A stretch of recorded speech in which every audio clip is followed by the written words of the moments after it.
Now, there are various ways of classifying machine learning. We will discuss a couple of them. Let's start with classification of machine learning based on human supervision. So we have supervised learning, unsupervised learning, and reinforcement learning. So supervised learning relies on labeled datasets to train models that map inputs to known outputs. The goal is for the model to learn a function that approximates the relationship between the input features and the target labels, allowing it to make predictions on new unseen data. If you don't understand this right now, you will understand it. We'll discuss in detail later. But the idea is that in supervised learning, you have labeled data. And the common tasks in supervised learning are classification and regression. So classification is where models learn to assign data points to predefined categories. This involves training on examples where the correct class is known, and the model aims to generalize this knowledge to classify new instances accurately. For example, ChatGPT has been used to classify political tweets. Now, regression, instead of predicting categories, regression models predict continuous numerical values. The model is trained to minimize the difference between its predictions and the actual target values, enabling it to estimate values for new inputs. Now, coming to unsupervised learning. Unsupervised learning involves training models on unlabeled data to discover hidden patterns or structures.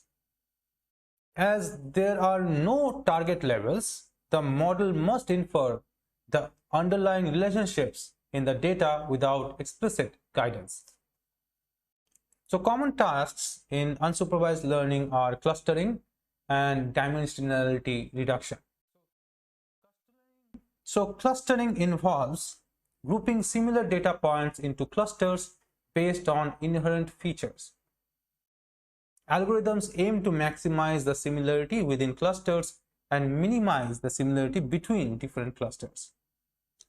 Now, dimensionality reduction reduces the number of variables in a dataset while retaining critical information. This can simplify the data, remove noise, and improve the performance of subsequent modeling tasks. Now, coming to reinforcement learning. Reinforcement learning involves training models to make decisions in an environment to maximize a cumulative reward. So the basic idea is the model or agent learns through trial and error, receiving feedback in the form of rewards or penalties for its actions. The goal is to learn an optimal policy that maps states to actions that maximize the expected reward over time. So applications include robotics and gaming, etc. Now we should mention reinforcement learning from human feedback, or RLHF here. In the context of aligning LLMs to human preferences, RLHF is used where behaviors favored by humans are rewarded and those rated poorly are penalized. We'll discuss RLHF later in detail, so don't worry about it. But there is another class which is semi-supervised learning. So semi-supervised learning combines aspects of both supervised and unsupervised learning, and it leverages both labeled and unlabeled data to train models. Now, this approach is particularly useful when labeled data is scarce or expensive to obtain. Now, there is another way of classifying machine learning, which is based on how models learn from data. So there can be batch learning, online learning, model-based learning, and instance-based learning. Now, in batch learning, a model is trained using the entire dataset at once, completing the training process in a single batch. In contrast, online learning involves training a model sequentially with data arriving in a stream. So, unlike batch learning, online learning allows the model to adapt to new information in real time by updating its parameters with each incoming data point.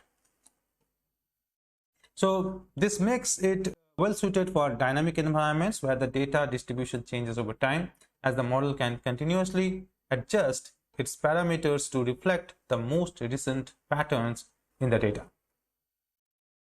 Now, model-based learning involves building a model from the training data and using it to make predictions on unseen data. Now, the model can take various forms such as linear regression model, or decision tree, or neural network, etc. We'll talk about all these kinds of models later, so don't worry about it. But the idea is that model-based learning involves building a general representation from the training data.